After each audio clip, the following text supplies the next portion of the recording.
Welcome to Christopher George, the solution series. I'm the man with a plan. Not left, not right, not red or blue. This is about what's right. And what we do, Harlot integrity driven. Standing for this land, real leadership for all America. No parties, no games, no smoke, no spin. Real talk, real vision. Let's begin.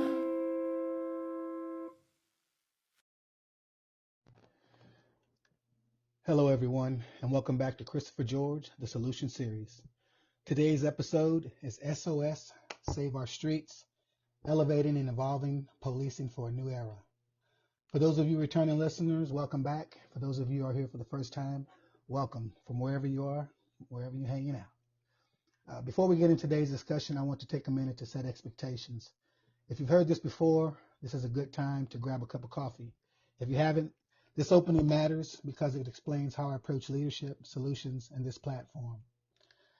Leadership isn't just talking. Leadership isn't just pointing out what's wrong. Leadership comes prepared with a plan and the courage to talk about it openly. The plan I bring isn't rigid. It's strong enough to move us forward and flexible enough to improve through focused conversation. Because the best plan will always be the one shaped by the most thoughtful input. That's the expectation here. This space is for discussion, but discussion with a purpose. If you engage, be direct, be respectful, focus your energy on the plan. If you see a flaw, bring a fix. If you have a what if, bring a solution with it. Noise doesn't move us forward. Thoughtful contribution does. This podcast is about America, but it's limited to America. But it's not limited to America, excuse me. We live in a connected world. Many of the solutions discussed here can be applied anywhere. People are working to build stability, dignity, and opportunity. My goal is to help America lead again, not by force, but by example, so others can adapt what works for their own communities. And let me be clear about something I believe deeply. I believe there's always a nugget of truth and experience and insight in every person. There's something valuable, something shared, something earned, something seen from a perspective no one else has. That's why I welcome everyone to the table. Without you, there is no us. Without shared experience, there is no progress. But with that welcome comes responsibilities. Those insights and experiences are meant to build, not tear down, to strengthen ideas, not to sabotage them, to move us closer to solutions, not deeper into division. This is about evolution, as a country, evolution as a people, evolution as a world. Our tools are more powerful than they've ever been, our ability to build and our ability to destroy. That means we have a responsibility to do better, to think deeper, to lead smarter, and to work towards a peace that works for everyone, not just a few. That's the expectation, guys. That's the standard. Now let's get to work. Like I said, we're here to talk about the SOS, Save Our Streets, Elevating and Evolving Policing for a New Era. So right up front, I need to tell you guys this is going to be a little bit long, but I think it's going to be insightful. I hope you got time to listen. It's been roughly 250 years since the nation was conceived, an extraordinary short span in the life of a civilization. In that time, we've endured revolutions, civil war, economic collapse, world wars, social upheaval, and technological transformation. We've experienced moments of profound progress and moments of deep failure. And yet through it all, we have moved forward. Not perfectly, but forward. But at some point along the way, I feel something changed. We stopped articulating a shared vision for what this country should be. Instead of asking, who are we trying to be, we began clinging to inherited frameworks. Many of those forged in the mid-20th century, shaped by post-war optimism, and the rise of the corporate American dream. But over time, that vision narrowed. Today, it often feels as though nothing moves unless a corporation decides it is profitable, or power decides it is convenient. That imagination is stalled. That national imagination is stalled. And that stagnation shows. Listen, I know the nation is weary. Every day the headlines scream, another emergency, another clash, another crisis that never seems to end. The debates repeat, the language hardens, the positions calcify, the solutions feel recycled. And the result is painfully familiar. More noise, more division, and very little that actually changes. This is not a failure of effort. It is a failure of evolution.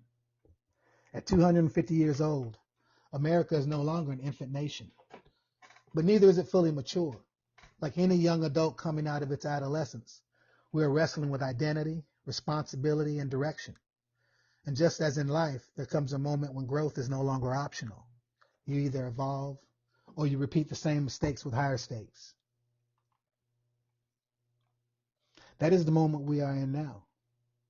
This conversation is not about tearing down the past. It's about learning from it. It's about elevating our thinking, refining our systems, and deciding deliberately what kind of country we intend to be in the centuries ahead. Because strength is not found in volume, force, or nostalgia. Strength is found in preparation, perspective, and the courage to change. And that is where this begins. But behind the noise lies a harder truth we can't ignore anymore. Our streets are fraying. Our communities are anxious. And in too many places, soldiers and the National Guard units are stepping into roles that should belong to well-trained, trusted police. From Washington, D.C. to Portland, from Chicago to Los Angeles, images of armored vehicles and troops in formation dominate the optics of public safety. To too many Americans, it doesn't look like protection. It looks like something else. And whether that perception is fair or not, perception matters. That perception alone erodes trust. And once trust erodes, I think everything else becomes harder. And I really don't believe that's the future we want. And I don't believe that's the only path we have. So before you dismiss this as more noise, pause. Consider that we can rebuild trust not by force but by standards. Not by militarization but by professionalism. Not by division but by centering on people, their safety, their dignity, and their future. That's why I'm introducing the Unified National Police Training Center, the UNPTC. Not a slogan, not a headline.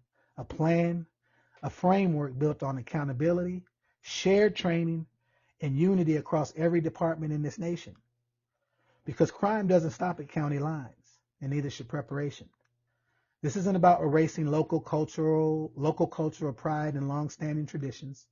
I respect those histories. But the way we prepare our officers must change.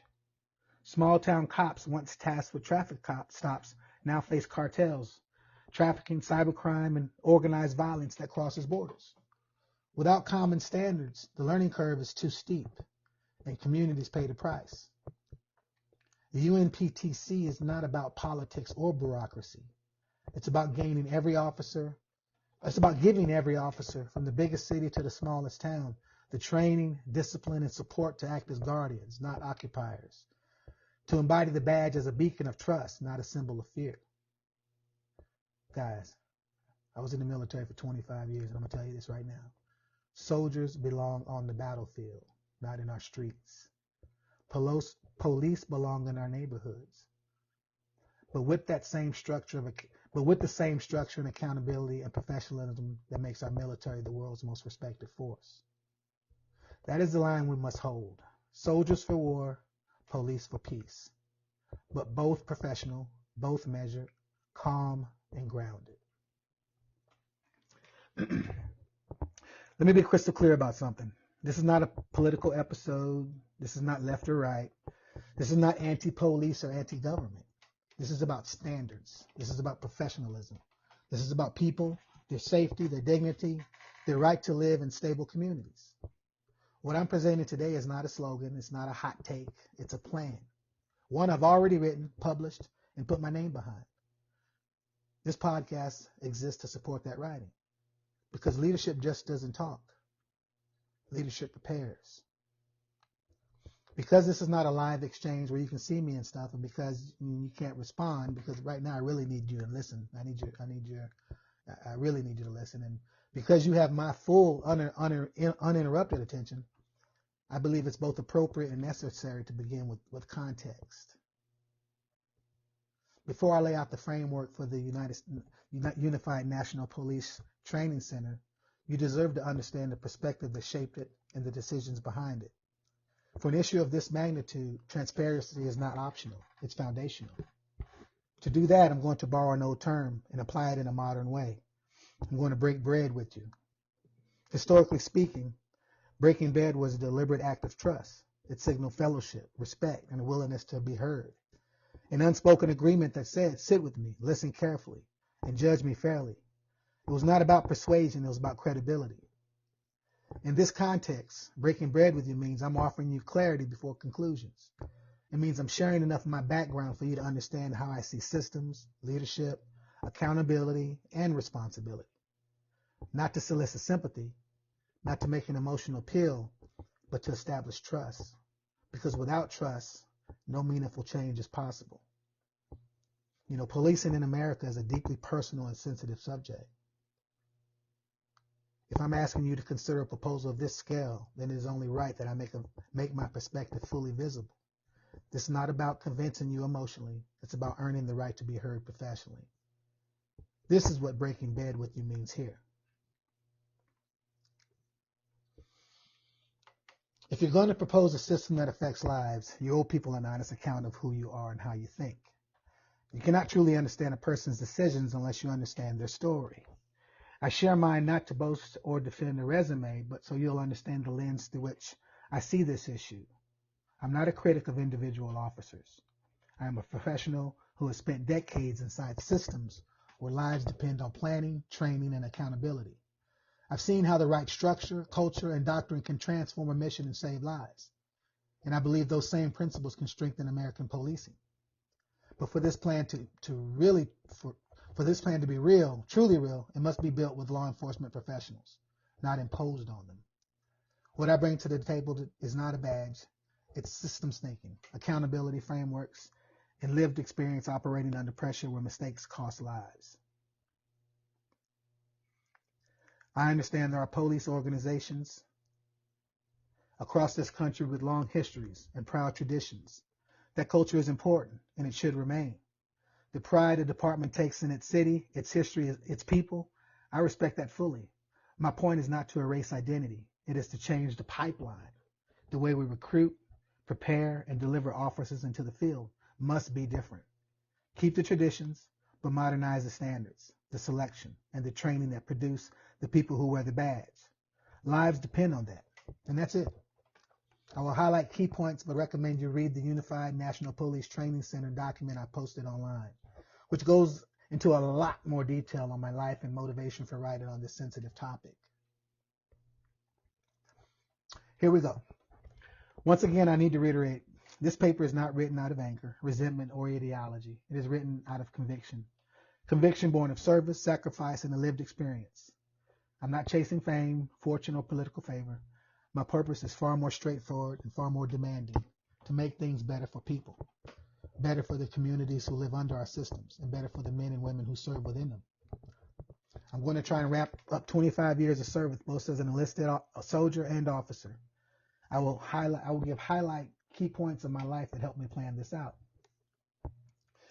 You know, my military experience as a combat veteran, as an M1A1 tanker during Desert Storm, Desert Shield, and subsequent training as a field artillery officer gave me an intimate understanding of violence as both a tool and responsibility. I've planned attacks, calculated trajectories, and executed combat operations where precision and discipline determined who lived and who died. That experience makes me absolutely clear: violence must never be random. It must be surgically applied, like a sniper shot, precise and contained, not broad, chaotic, or cavalier. We cannot tolerate oops violence that endangers bystanders. What I want is sharpened capability, not softened resolve. Better trained officers, better applied force, and better protection for everyone on the street. This is not personal. This is business.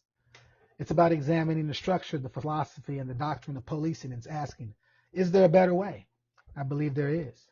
I've seen it done differently in the best formations I've served with, and I believe the lessons I've lived and can can help us build something new for the people, by the people. And here's the truth that shaped me, the truth that kept me steady in war and must guide us now in peace. At the end of the day, every one of us wants the same thing. We want to go home. That truth kept me calm in combat. It reminded me that the chaos, once unleashed, cannot be controlled. Bad karma, rash reactions, undisciplined violence, those things cost lives. But controlled professionalism, grounded in training, discipline, and restraint saves them. This is the foundation of the system I'm about to propose. It is born of lived experience, shaped in tanks across the desert, in artillery fire missions where precision meant survival, in planning rooms where the fate of thousands depended on accuracy, and in the quiet responsibility of bringing people home alive. Every assignment taught me the same truth. The first duty is always to safeguard life to the best of my ability, to ensure every soldier came home. Whether that means executing combat operations with discipline, protecting soldiers' careers with precision, or coordinating security for global leaders. The constant threat was accountability for people's safety. And that is the purpose behind this plan. Just as discipline and planning kept my soldiers alive, so too can training and professionalism ensure our officers keep communities safe. At the end of the day, we all want the same thing, to go home. Everything I propose flows from that simple truth.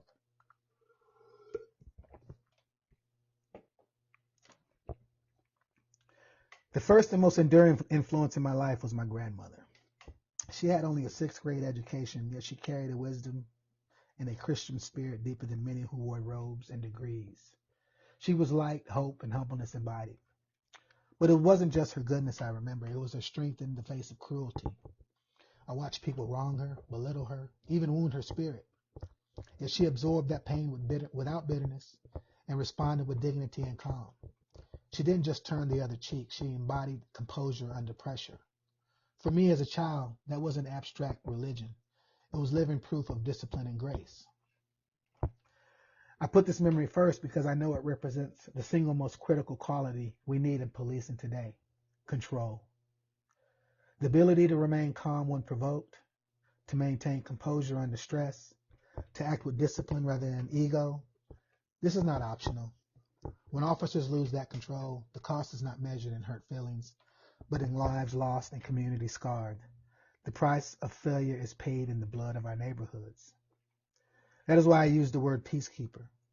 A true peacekeeper is more than an enforcer of law. They are a guardian of stability. A peacekeeper does not let anger dictate their actions.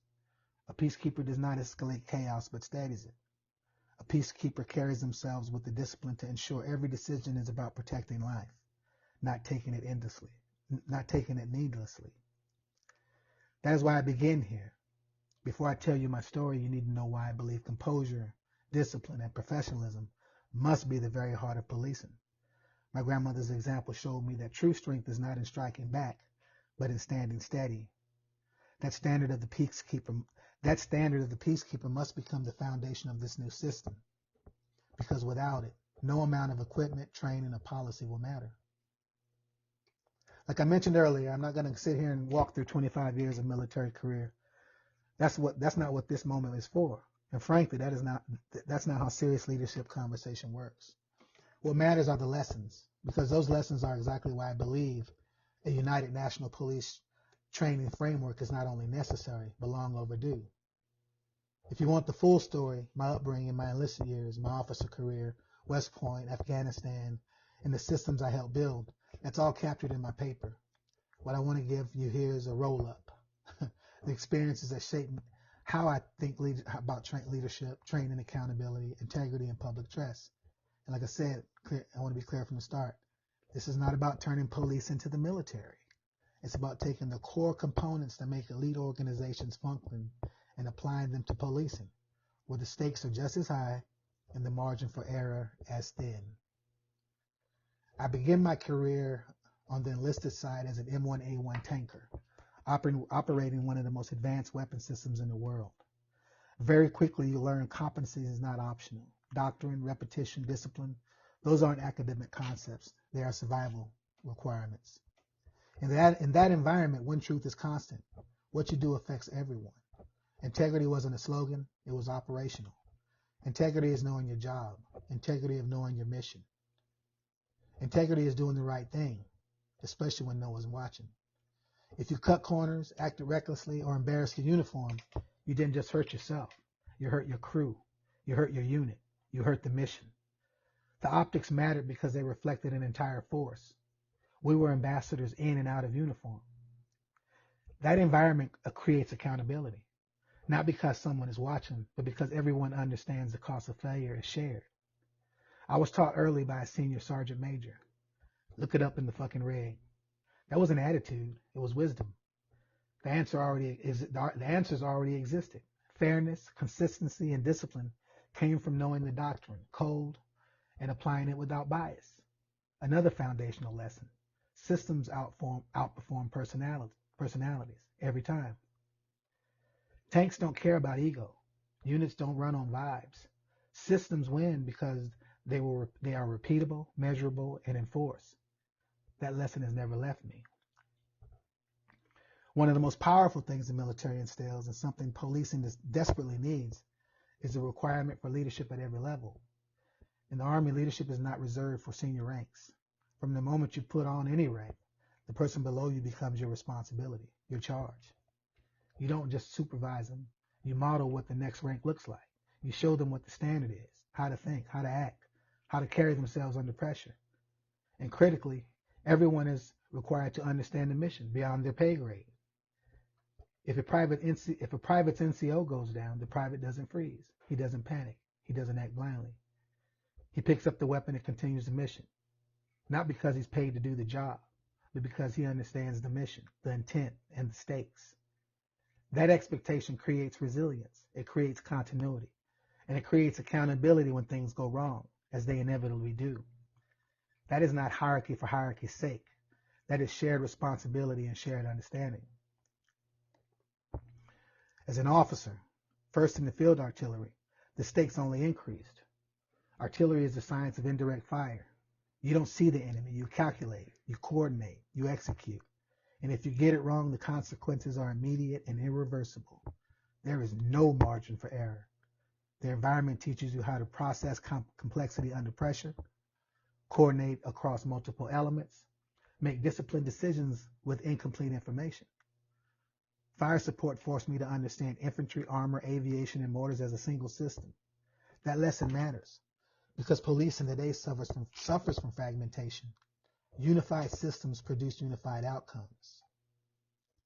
Later in my officer career, I went into the Adjutant General Corps. I learned something most people outside the military never truly see.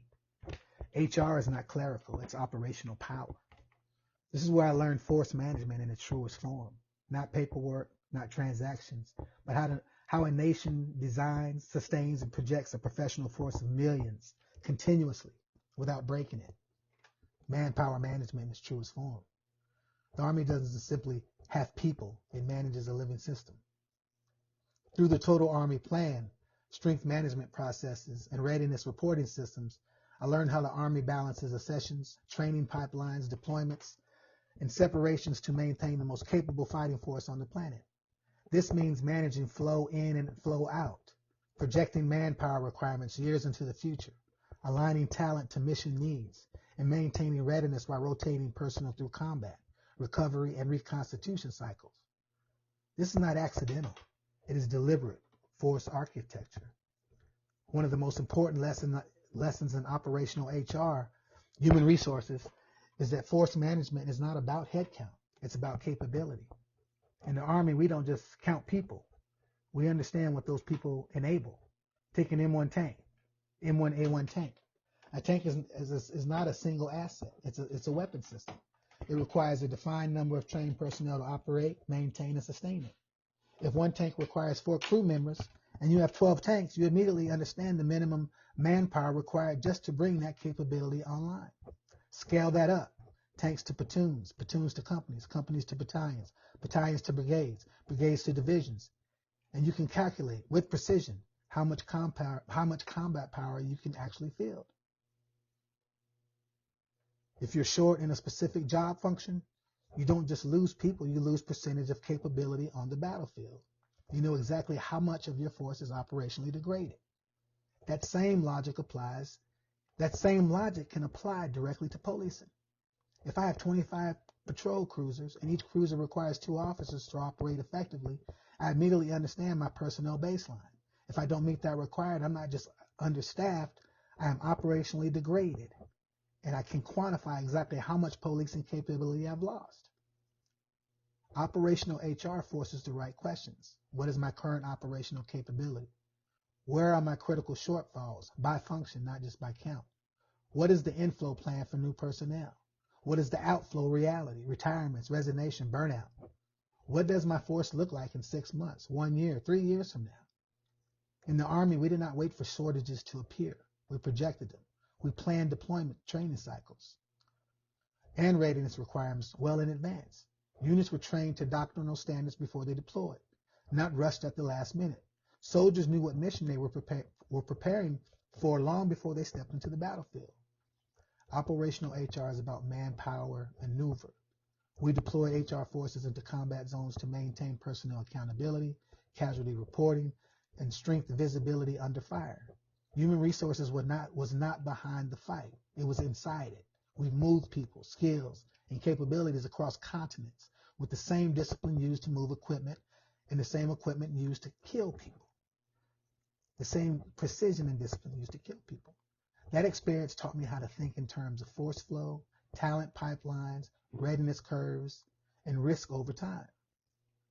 When I talk today about force modeling, manpower management, and national training architecture, this is where that knowledge comes from. This is not theory. This is operational experience inside one of the most complex human systems ever built. Once you understand your operational capabilities across personnel, equipment, and readiness, you can begin to flex the force intelligently. With modern data and analytics, policing can identify where crime is increasing and decreasing in near real time. That allows leadership to do what the military has always done, adjust force flow. You can adjust academy and graduation class size, redirect newly trained officers to higher needed regions, measure effectiveness over time, rebalance resources based on outcomes, not politics. A unified national police training and personnel system makes this possible at scale. Instead of fragmented academies and disconnected staffing models, you gain true visibility into who is trained, who is ready, who is stressed, and where capacity exists or is eroding. That is how you enhance capability without burning people out. That is how you maintain readiness without over-policing. That is how you build a professional force that adapts to reality instead of reacting to crisis. This is the mindset I learned from the adjutant course. People are not interchangeable. Capability is measurable. Readiness must be managed, not hoped for. That's not a slogan. That's how the best force on the planet stays the best. My last job, I ended up at West Point as an instructor. I helped select and develop the top officers in the United States Army, and that experience reinforced one of the most important leadership truths I've learned. Training leaders is fundamentally different than training operators. Operators need skills. Leaders need judgment, perspective, and responsibilities for others. At West Point, instructor quality wasn't preference, it was a requirement. Standards weren't suggestions, they were enforced. And culture wasn't a poster on a wall, it was lived daily. Because when you are shaping future leaders, who teaches matters as much as what is taught. One of the most valuable practices we maintained was deliberately bringing recently deployed officers out of the field and back into the schoolhouse. We actively sought individuals returning from combat and operational deployments, not to rest them, but to capture what they had just learned. That was intentional.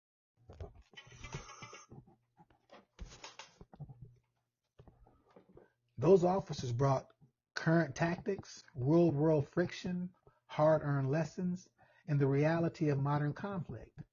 They kept doctrine honest. They kept training relevant. They prevented the institution from drifting away from the battlefield. When recent combat experience flows back into the training pipeline, the schoolhouse stays aligned with reality. Cadets aren't just learning theory, they're learning what actually works, what fails under pressure, and what decisions look like when lives are on the line. That feedback loop, field to schoolhouse, schoolhouse back to field, It's how elite institutions stay sharp. It's how training evolves instead of stagnates. And it's how leaders are prepared for the world they actually face. No one, not that one written in the manuals 5 years ago. This was not accidental. It was systematic. And it is directly applicable to policing. If police training institutions want to remain relevant, credible, and trusted, they must do the same thing. Continuously rotate recently deployed, recently tested professionals back into their instructor roles. So training reflects the street, not just policy. At West Point, we understood this at our core. Institutions that stop learning from the field eventually fail in the field. That lesson has stayed with me ever since. While at West Point, I got handpicked to go perform a mission in Afghanistan for a year and then come back to West Point. I was assigned as a theater level strength manager, responsible for the mandated reduction in force, of personnel in the Afghanistan theater during that time period. And it was understood at every percentage point, that I reduced the force carried a real human consequences. The level of responsibility forces integrity into every decision. Later, running one of the biggest, I came back from Afghanistan. I was running one of the busiest protocol offices in the Army, which reinforced another truth. Professionalism and optics are inseparable from legitimacy.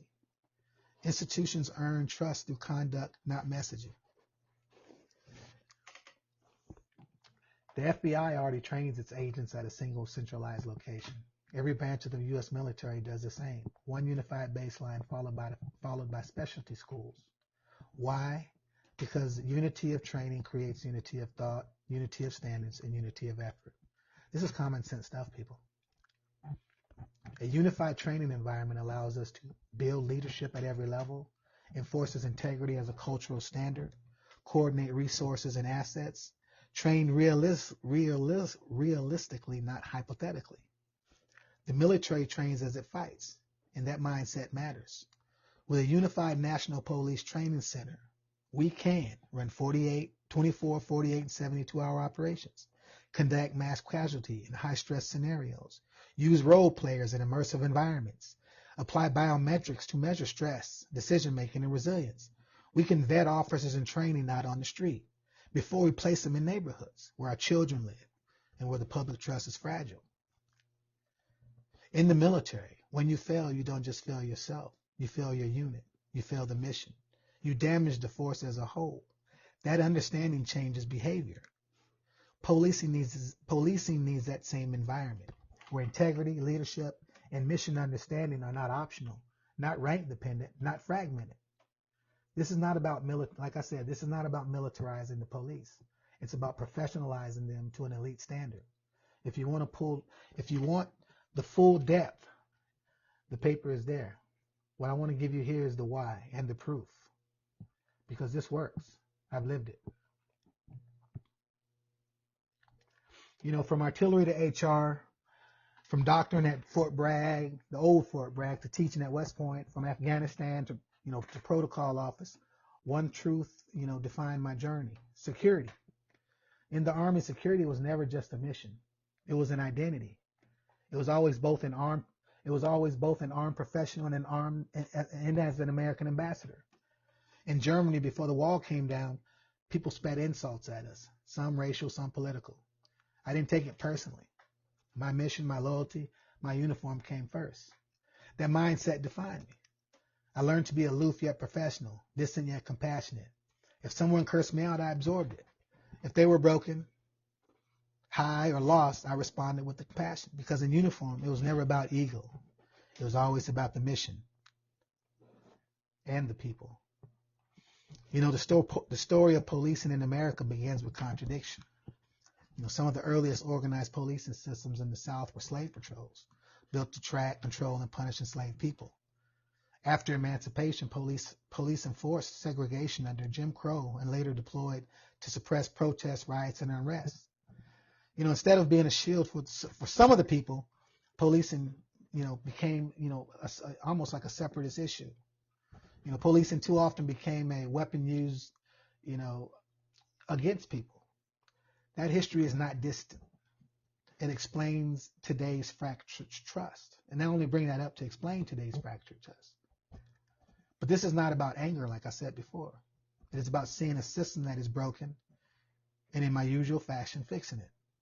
My military career, from tank gunnery to doctrinal testing at Fort Bragg, from HR command to drawing down forces in Afghanistan, trained me to manage security on every level, tactical, operational, and strategic. Security was never just about carrying a weapon. It was about protecting systems, safeguarding people, and maintaining discipline. I see policing in the same way. In the Army, we always said, improve your foxhole, which was your fighting position, if you have time. You never stopped improving it, because complacency kills. Policing in America is stuck in foxholes dug decades ago. Technology has advanced. Officers today carry body cameras, tasers, armored vehicles, but the training systems behind them are outdated. Policing is not just local, it's national. Crime no longer respects city limits. Drugs move across countries, trafficking networks span states, cybercrime and organized violence cut through every jurisdiction.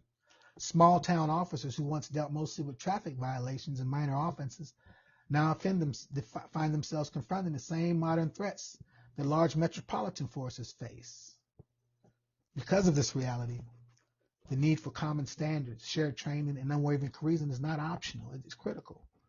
Without it, we leave officers isolated, trying to solve national level problems with only local level tools. With it, we give them a common language, a baseline of professional standards, and the confidence to reach across jurisdictional lines to share information, strategies, and support. And the benefits extend far beyond the officers themselves. For the people they serve, this means that even in a small town, the police are not cut off or left behind. They are connected to a larger systems, supported by broader expertise, and empowered to respond to complex crimes without a steep learning curve. In practice, this builds a police force that is not only better trained, but also more accountable and more effective. A force that gives every community, large or small, the protection and professionalism it deserves. Professionalization, not militarization, is the answer. Militarization throws money at weapons while starving discipline. Professionalization demands higher standards, shared training, accountability, and the mindset of peacekeeping above all. This is the foundation of the Unified National Police Training Center. I carried these lessons through every assignment in the military. In tanks, it meant mastering the enemy's capabilities before the first shot. In HR, it meant protecting soldiers' career with precision and fairness by knowing doctrine inside and out. In a doctoral unit at Fort Bragg, it meant building systems that safeguarded accountability across entire theaters. In Afghanistan, it meant reducing forces responsibly without breaking trust, while keeping senior American leadership informed. In protocol, it meant ensuring the Army's image remained impeccable before the eyes of the nation and the world. And through it all, one truth kept us composed. We always wanted to go home. Every day, every mission, every decision, we wanted to see tomorrow. As I mentioned in the opening, bad karma creates chaos and chaos kills. War is chaos, but chaos can be controlled through discipline, foresight, and professionalism. That's why we carried ourselves as soldiers, even off duty.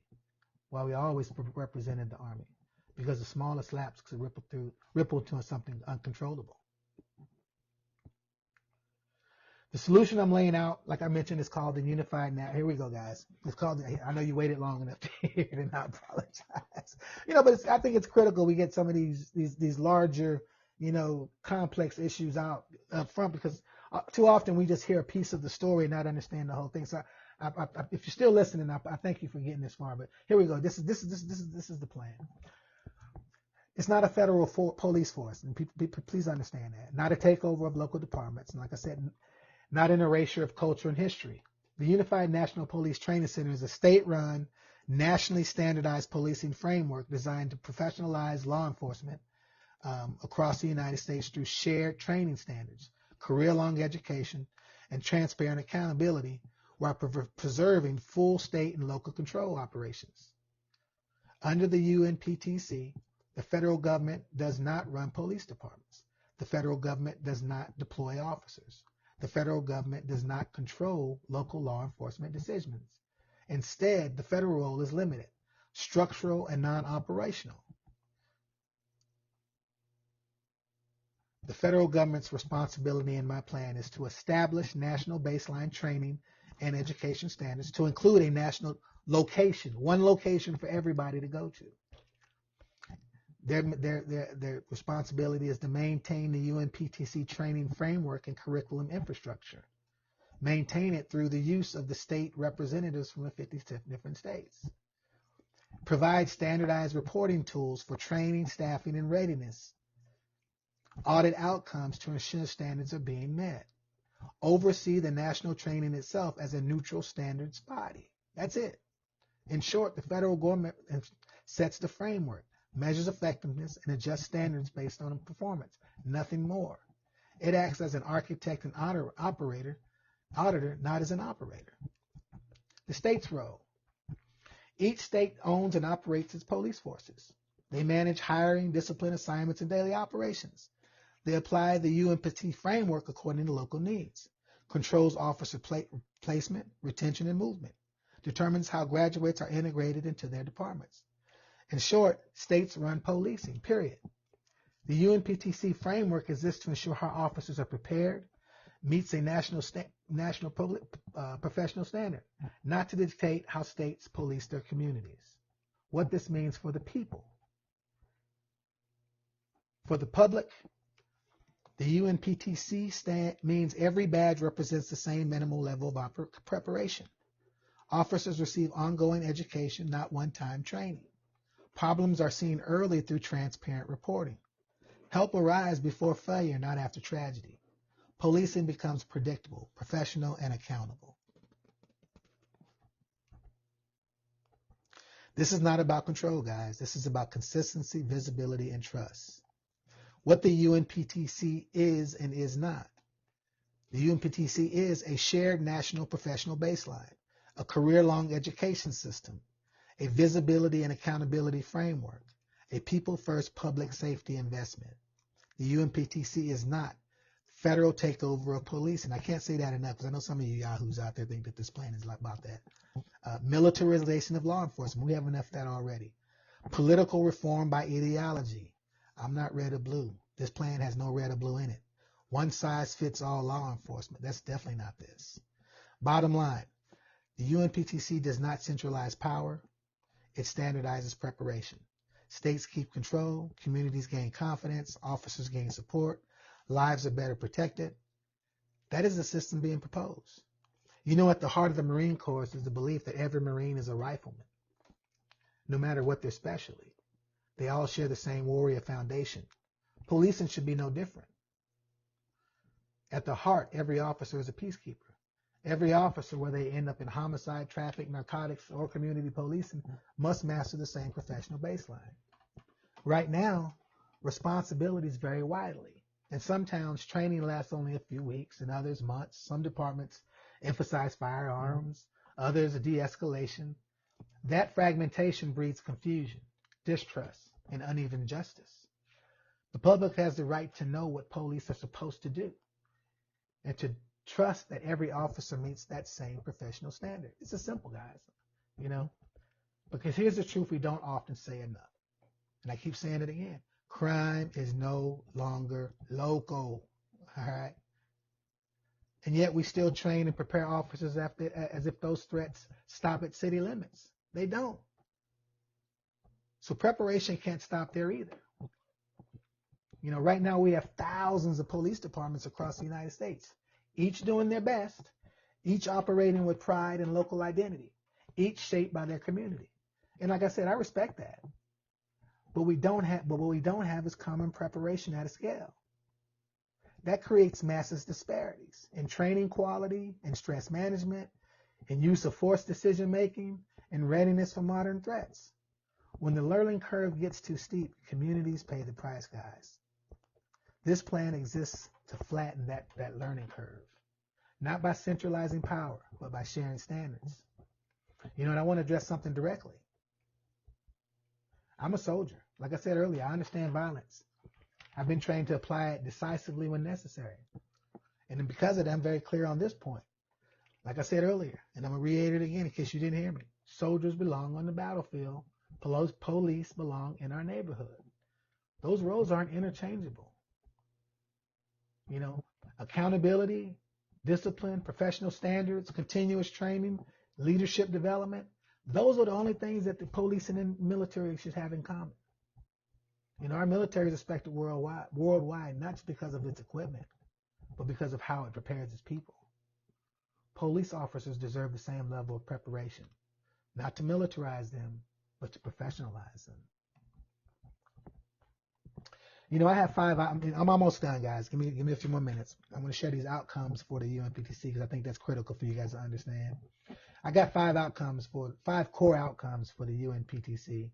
Like I mentioned earlier, shared foundational training, accountability through structure, trust, rebuilding, mobility and reassignments, building professionalism through rotational staffing, you know, and then translating strategy into operational effectiveness. And I'll explain each one of those. Shared foundational training, like I said, every officer, regardless of department size, receives the same baseline preparation. And de-escalation, stress control, mental health response, use of force decision making, legal and ethical standards. That's just the tip of the iceberg.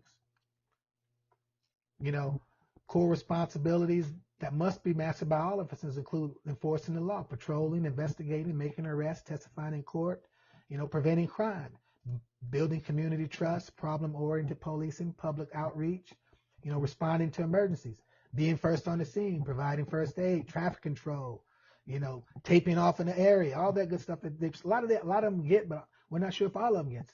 You know, providing support services, helping victims, assisting other agencies, resolving civil issues, you know, and embed them in immersive, real-world, scenario-based training. You know, some academies spend more hours on firearms than in conflict resolutions. You know, officers graduate underprepared for real world. The stress, the unpredictability, the raw human pain of mental health crisis or domestic disputes. You know, the UNPTC fixes this with immersive training that mirrors reality. Real-world stress scenarios. Officers will face the same adrenaline spikes they will encounter on the street. This inoculates them to fear, reduces overreactions, and ingrains professionalism under pressure. Biometric monitoring. Officer stress responses are tracked. Not to punish guys, but to identify vulnerabilities earlier. This allows stress release coaching, mental health support, and tailored resilience. Professional expectations. From day one, instructors demand composure, restraint, and tactical discipline. The message is clear. Practice like you play. If professionalism is the standard in training, it will be the expectation in the field. Number 2, accountability through structure. Not punishment, but clarity. Clear expectations, clear evaluations, clear support. Continuous education growth. You know, the UNPTC is designed to create visibility so officers receive support, correction, and development before failure happens, not after tragedy forces accountability. You know, it is important to be clear about what this is not. This is not about turning police into soldiers. This is not militarizing law. I can't say that enough because I don't know, you know, what is being applied here is methodology behind how military develops professionals, not its combat mission. The military approach is built around a simple truth. When people know their education, growth, and future are planned for, they are able to focus fully on the task in front of them. A soldier does not spend his mental energy wondering if training will come later or whether development is optional. It is structured, expected, and continuous. That structure creates discipline, clarity, and accountability, not fear. Today in most police departments, formal education effectively ends at the academy. After that, officers are expected to learn on the job. You know, if I'm wrong about some of this, you know, some of you guys will chime in and tell me, but I'm just giving a generalization. In reality, this often means informal habits, good and bad, are passed down without consent or oversight. Without consistent oversight, Over time, standards drift, frustration builds, and accountability becomes reactive instead of preventative. And cops, if you're listening, you know, let me know if I'm talking, you know, if I'm speaking right. I don't want to do you guys any injustice. You know, the military solved this problem decades ago by treating education as a career-long obligation, not a one-time requirement. Every promotion requires a return to the schoolhouse. Authority is never increased without renewed training, evaluation, and ethical reinforcement. The UNPTC is built on a principle the military perfected over decades. Education is not a phase. It's a career-long responsibility. But equally important is who teaches that education. This is not about academics teaching theory in isolation. It's about experienced professionals returning to the schoolhouse to pass on that works and what doesn't, under real pressure.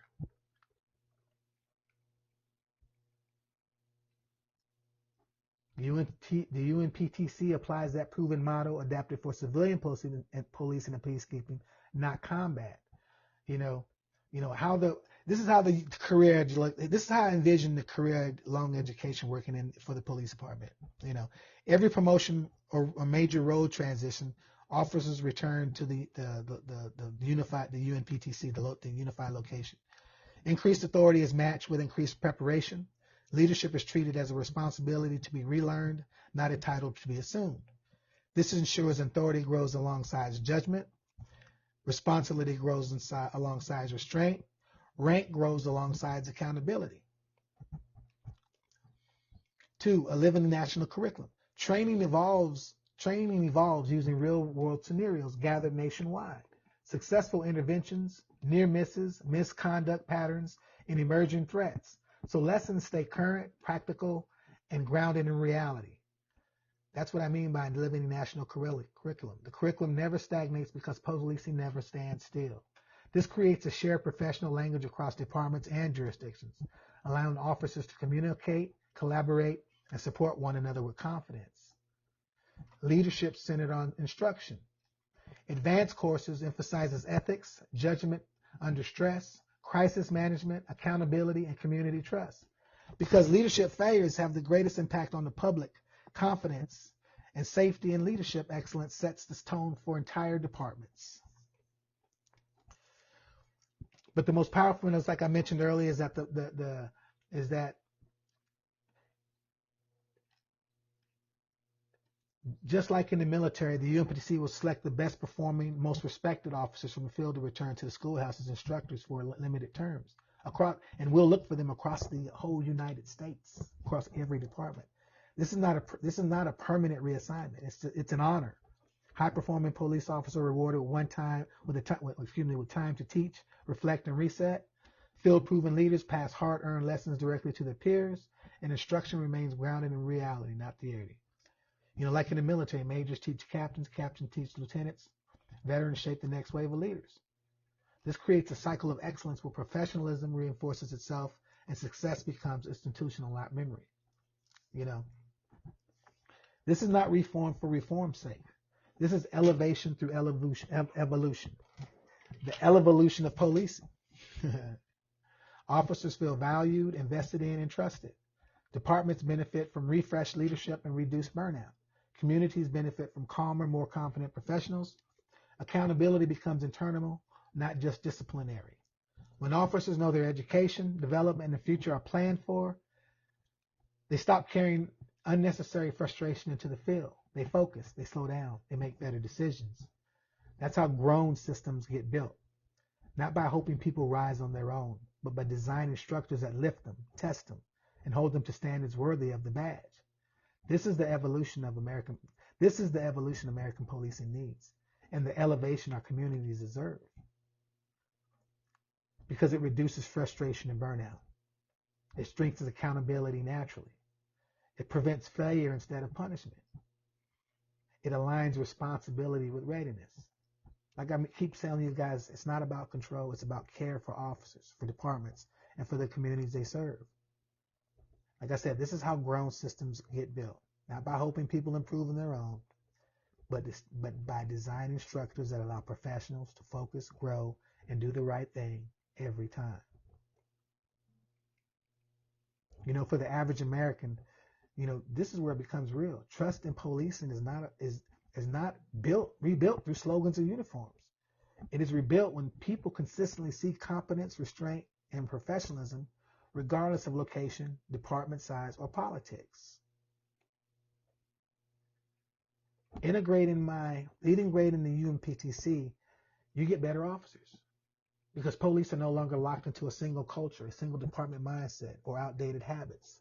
Career-long education and rotation expose officers to new perspectives, new standards, and better practices, making them more adaptable, thoughtful, and disciplined. You get safer communities. Corruption and complacency thrive in isolation. When officers rotate, retrain, and remain visible to the national standard, Unhealthy patterns are harder to hide and easier to correct. Accountability becomes structural, not reactive. You get more human policing. This system treats officers as people with families, stress limits, and long careers, not disposable labor. That reduces burnout, improves judgment under pressure, and stabilizes the neighborhoods officers serve. You get trust rebuilt through consistency. When officers across jurisdictions share training, language, and expectations, cooperation improves. And when the public knows that every badge represents the same baseline of preparation, trust has room to return.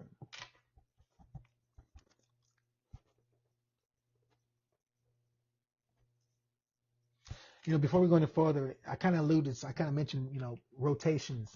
It's important to be honest where we are today.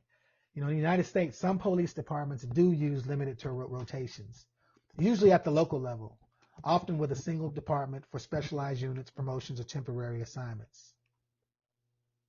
But there is no national standard, no shared framework, no consistent expectations that officers rotate across roles, departments, jurisdictions, as a matter of professional development and accountability.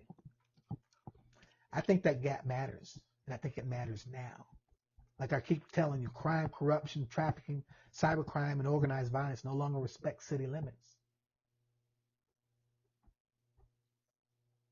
Yet our policing structure is still largely built around fixed posts, siloed departments, and career-long placements in the same environment.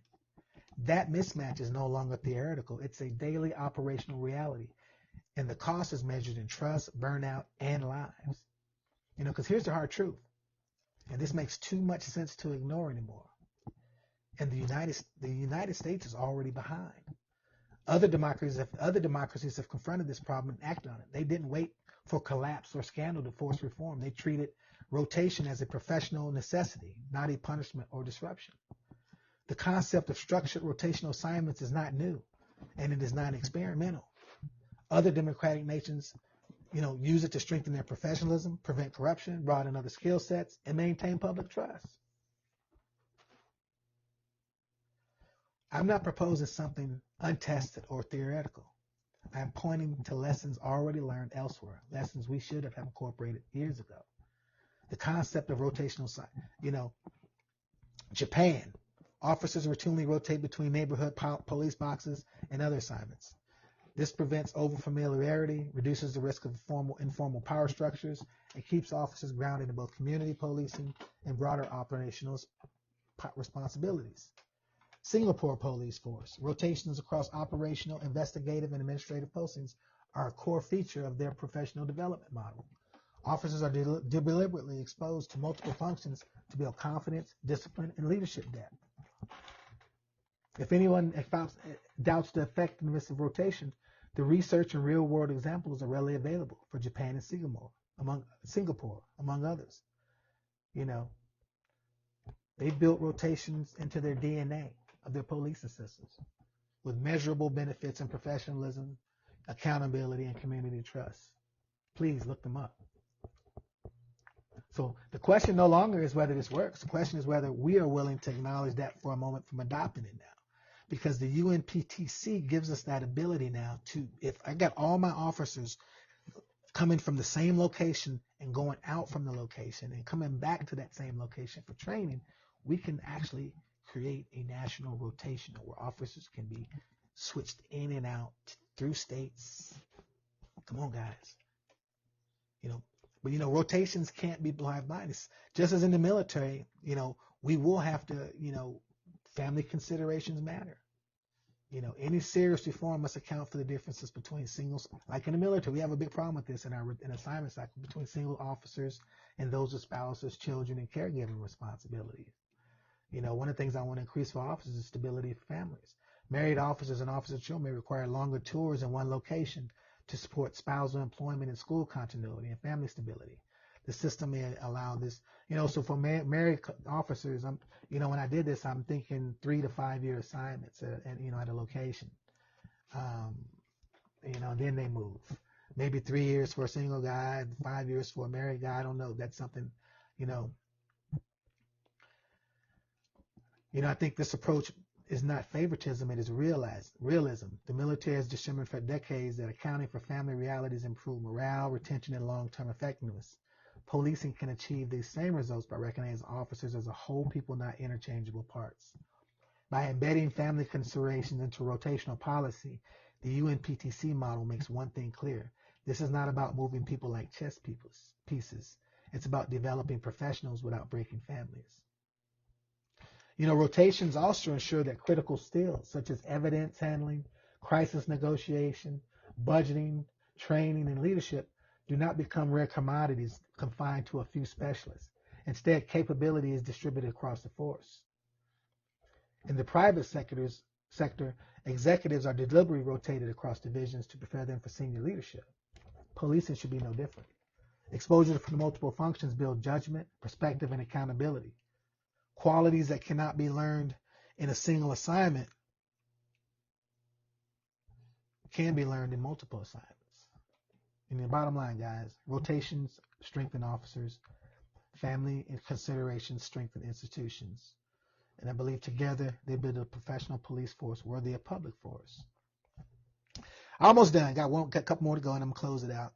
And last, translating strategy into operational effectiveness and capacity. Let me translate this out of military language into plain English. In the military, manpower management isn't paperwork. It's how missions succeed. It means making sure the right people are in the right roles with the right training before something goes wrong. Policing is no different. Public safety doesn't fail because officers don't care. It fails when systems don't support them, when training is outdated, staffing is uneven, and leadership is forced to guess instead of see. Here's the core idea simply put. You can't fix what you can't see. Right now, police in America operates in thousands of silos. Some operate well-staffed, well-trained. Others are under-resourced, overwhelmed, and invisible until crisis hits. That's not accountability, that's blindness. My plan changes that by creating visibility, not punishment. Visibility means knowing where officers are short before burnout happens, knowing where training is outdated before mistakes are made, knowing where equipment is failing before lives are lost. This isn't about control, it's about helping sooner instead of reacting later. In the military, we don't wait for war to find out we're short people. For policing, that means this. Instead of waiting for crime to spike, riots, or scandals, we anticipate needs. With a national framework, leaders can see which communities are understaffed, which departments are stretched thin, where officers are over time just to survive, and where crime is spiking. That allows support, not scrambling. Crime evolves, technology evolves, community evolves. So policing has to evolve ahead of the problem, not behind it. And with my plan, we'll have shared data. And with that, departments can prepare for drug surges, human trafficking route issues, cybercrime growth, population shifts. Instead of reacting after damage is done, we adjust before people get hurt. That's what grown systems do. And let's be real, policing already costs taxpayers a lot. What costs more? Lawsuits, misconduct over settlements, burnout and turnover, wasted gear that doesn't solve the problem. A system that shows where money actually helps save far more than it costs. Data replaces guesswork. Standards replace politics. And like I said, guys, right now, policing in America is largely reactive. We respond after crime strikes, after neighborhoods destabilize, after officers are overwhelmed, too often after lives are lost, because we're still guessing. Most departments track pieces of information internally, but there are no shared national picture that shows where stress is building across the system. Without visibility, leaders are forced to react to headlines instead of indicators. My plan changes that by tying data-driven decision-making directly into adaptability. These are not separate ideas. One enables the other. Imagine if every department reported on a standardized quarterly basis, staffing levels, who is short, where and for how long, training status, what certifications occurring, expired and missing, equipment readiness, what works, what's failing, what's outdated. Not opinions, not politics, but reporting the facts. With that visibility, we can finally answer the questions that matter before a crisis. Is crime rising because officers are understaffed or burnout? Is uptick in force incidents tied to outdated or consistent training? Are response times slipping because equipment or communications are failing? Are certain regions showing early indicators of trafficking, drug influx, or organized activity moving in? This is how a grown system works. They look for patterns before the breaking point.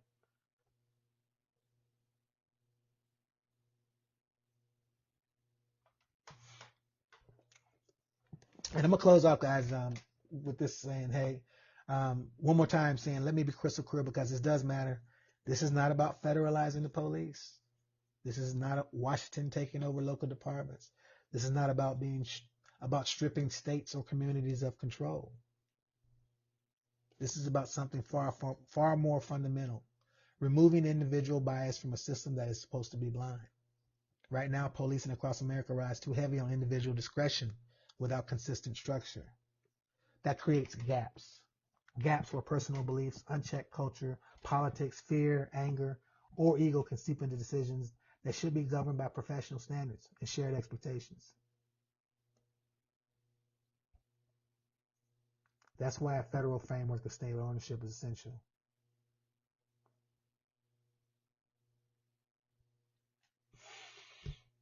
Some systems, especially justice systems, must be blind to be fair. Not blind to people, blind to politics, blind to personal ideology, blind to favoritism, fear, and impulse. We don't allow individual pilots to redefine aviation standards mid-flight. We don't allow surgeons to rewrite operating protocols based on personal belief. And we should not allow public safety to hinge on unchecked individual variance. A national framework reduces ability for personal bias to override professional standards, while still allowing states and communities to govern how those standards are applied. If the framework works, it stays. If it doesn't, it evolves. That is not federal control. That is accountability by design. Not politics, not ideology, not personality. A system that protects officers, protects communities, protects the principle that justice must be applied evenly, everywhere, and every time. That's the foundation that this plan is built on. You know, and in the military, our careers don't stagnate. You train, you rotate, you return to school as responsible increasing. That matters because when officers know their education is taken care of, their career has structure, their mistakes affect long-term growth, they focus more on doing their job, not surviving the job. Less frustration, less burnout, more professionalism.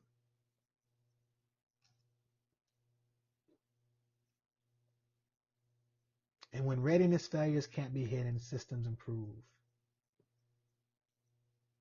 The UNPTC allows citizens to see that if departments are staffed or understaffed, if the police forces are trained, how are they supported? Transparency isn't anti-police, guys. It's pro-trust. And like I said, we're already paying for it.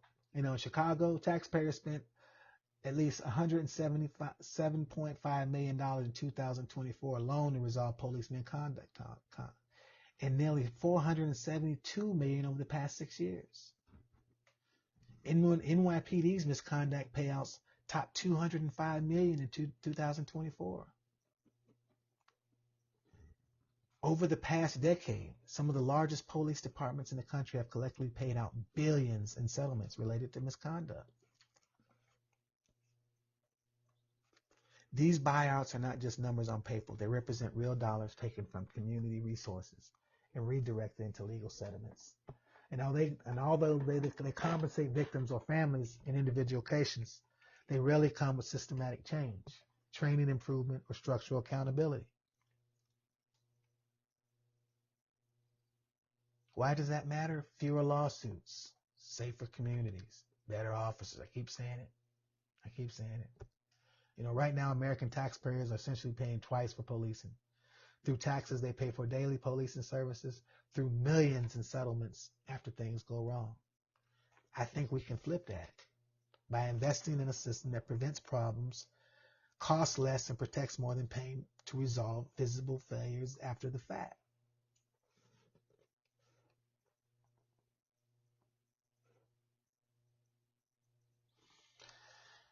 Guys, this plan is not theoretical, and it's built for the reality we're living in now.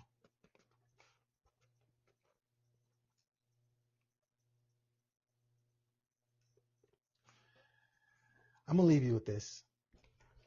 We are a strong country, not because we are loud, not because we are armed, but because the blood, sacrifice, labor, and belief of countless types of people built this nation. People of different origins, backgrounds, faiths, and walks of life. Some came here by choice, some didn't. Some were forced here. Some defended this land. Some built it with their hands.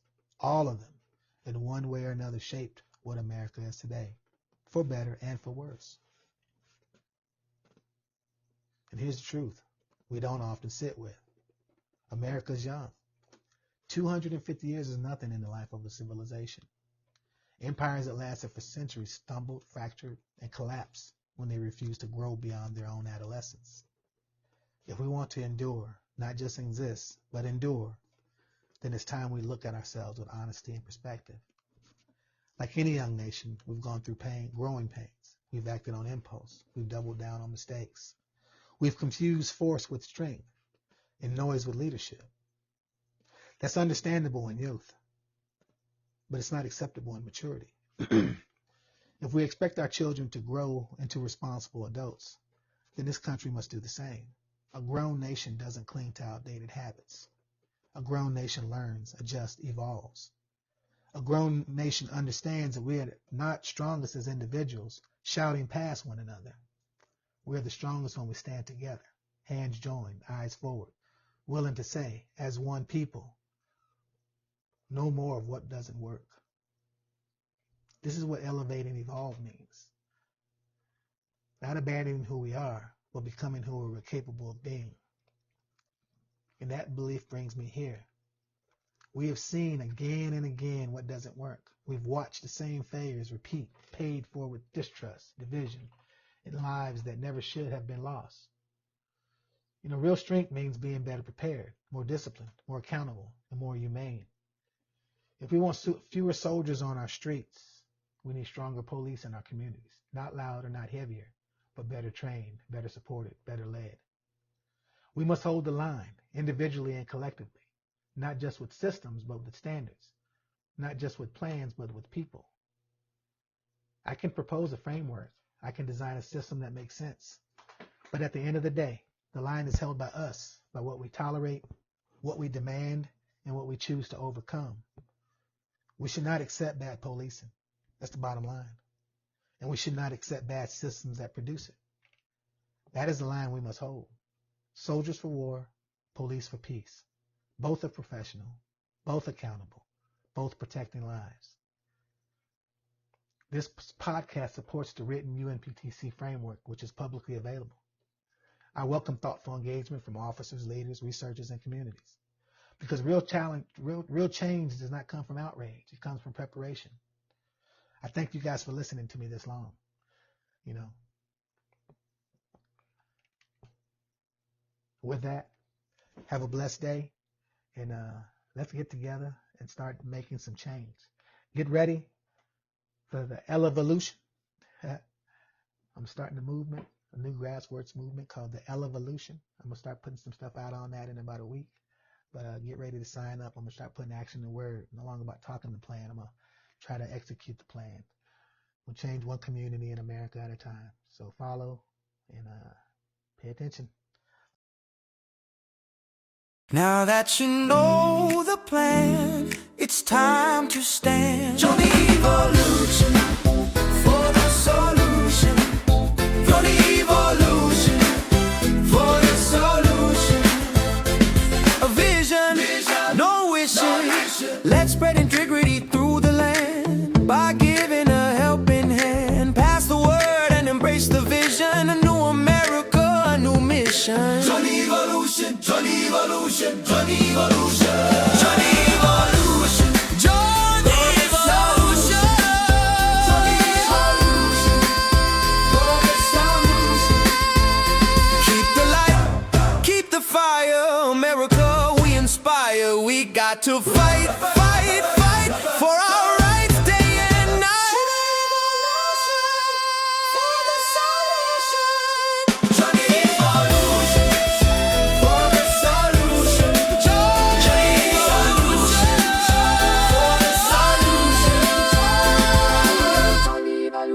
Join evolution, join evolution.